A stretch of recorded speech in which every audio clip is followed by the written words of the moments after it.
Welcome to the Slop Temple. We pray this video helps.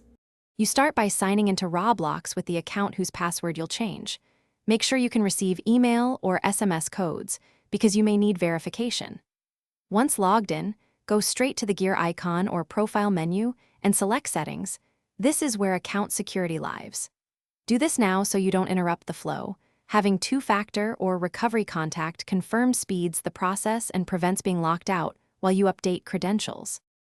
You'll find a password section under Security or Account Info. Click Change Password and first enter your current password to prove ownership.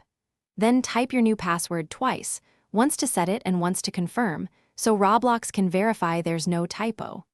Make a strong password with at least 12 characters, mixing uppercase, lowercase, numbers, and symbols because complexity reduces the chance of account compromise. Once done, press Save or Update to submit the change and trigger any verification. After saving, you should sign out other sessions from the security page to force reauthentication on other devices. This closes any active access that used the old password.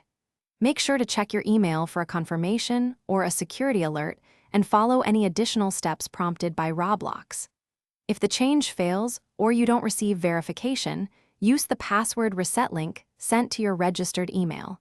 If that still fails, contact Roblox support with the account username and proof of ownership. Thanks for watching. Consider subscribing if we helped you.